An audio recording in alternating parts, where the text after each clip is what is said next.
Dirty Laundry, your home for true crime online. Like, share, subscribe.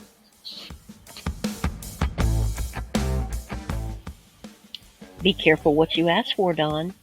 The behavior panel says that you don't believe Candus's story, and you're cold-busted on the lie about Jeannie's recanted charges. The behavior panel didn't do their homework, but we did.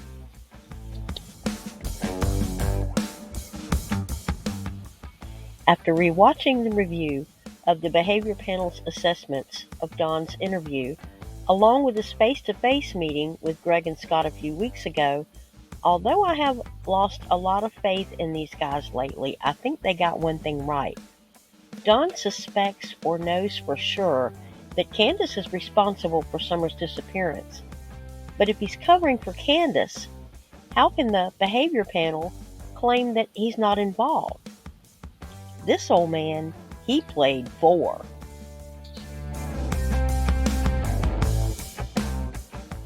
The first thing I want to say right up front is that the behavior panel made a huge point of saying that they would put up a picture of Summer and her information. I have yet to see a picture of Summer flash anytime during their video. If I missed something, y'all let me know. I'll post it myself. But I must have missed something. I saw nothing. No picture, no information, nothing on Summer on the behavior panel's video. Next, and this is the biggest complaint I heard in the comments, they didn't do their homework. Don lied right to their face when talking about his stepsisters recanting their accusations and dropping the SA charges. If 4 behavioral specialists didn't catch this blatant whopper, what else did they miss? I've always enjoyed the lighthearted yet important nature of the work that this group does. But their review of the meeting with Don was not only insulting to their viewers, but poorly researched. Their attempt at damage control in the follow-up video was pure cringe. Scott, in the face-to-face, was clearly confused about the 2 Davids at church. They claimed to act confused to get a baseline response from Don, but if they wanted Don's reaction, why did Greg have to step in and explain the Davids to Scott? There even appears to be an edit in that part of the conversation on the video. Don managed to sidestep his way out of about half of the questions he was asked, and oddly, the behavior panel seemed to be providing him with all the excuses he needed to avoid any questions he chose not to answer. Excuse number 1, the classic earache. Did these guys never see a Cheech and Chong movie? Funny how even when Greg admits that he was speaking softly, Don never has a problem hearing until he is asked the hard questions. It's called selective hearing, fellas, and I can't believe you fell for it. Excuse number 2. Don is a hick. He can't express himself because he was too busy being unfairly incarcerated in his youth to learn to read and speak English. So if he incriminates himself, he just doesn't know any better. Excuse number 3. Don is guarded because he has been in trouble with the law. His stress level is so high because he's around mean old Popo, and if he seems nervous as hell, it's because of his unjustified mistreatment by law enforcement in the past. Scott even mentions the Chris McDonough conflict and hints that Chris tricked him into an incriminating confession. Excuse number 4, his stepsister set him up. Don explains to them that the SA charges by his sisters were recanted and that they lied. Our team of behavioral professionals swallowed it hook, line, and sinker.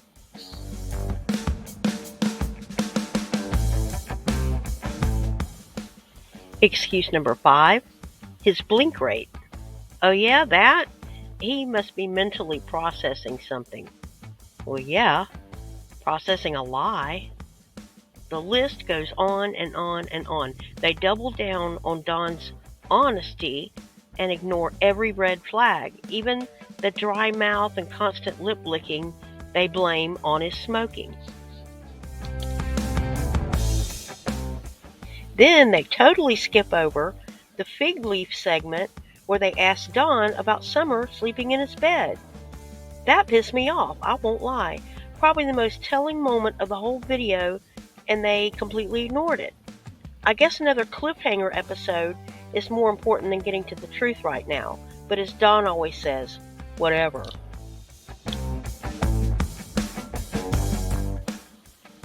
The response toward this video was so passionate in the comments that I had to hold a few back because of content, but I clearly understand why people were angry with the behavior panel. Mark Bowden was the most insulting, which is disappointing to me because I really like his energy and his upbeat attitude. But I sat there shocked while he started to ass-plain to us how we were unfairly judging Don for his past mistakes.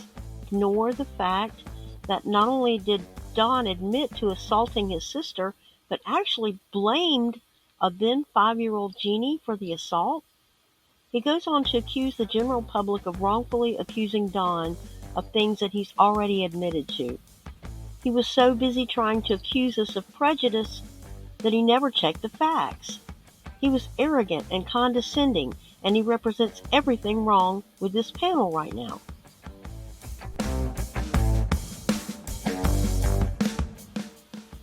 They went in unprepared and came out of the follow-up literally giggling.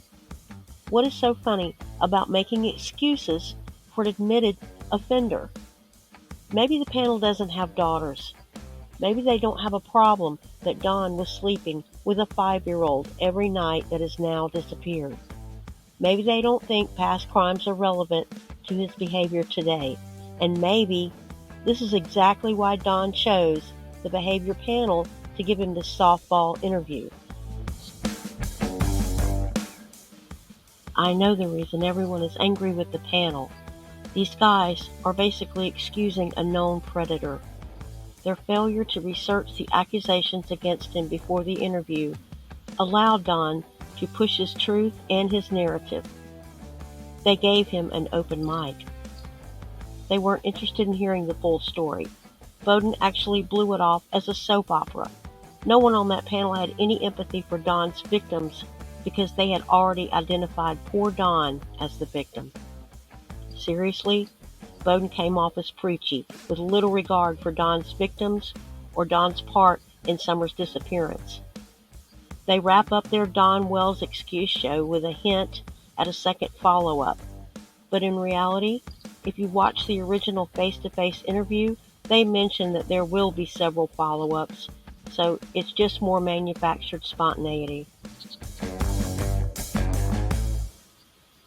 I think this team needs to assess themselves. They were insulting and condescending to the audience as well as Don's victims and all victims of SA. People are so busy defending the guilty that they don't even realize they're helping to perpetuate the abuse. For them to discount the possibility that Summer fell prey to an admitted SO sleeping beside her every night might be the politically correct thing to do wherever they are reared, but I damn sure wouldn't trust these guys to hire a babysitter for me. I'm done, y'all. Please be nice in the comments. Apparently my name was brought up on another channel last night. There was some confusion over who I really am. There was a lynch mob that came onto my page and posted a bunch of crap, and I think I got rid of them, but if you have any problems, just email me.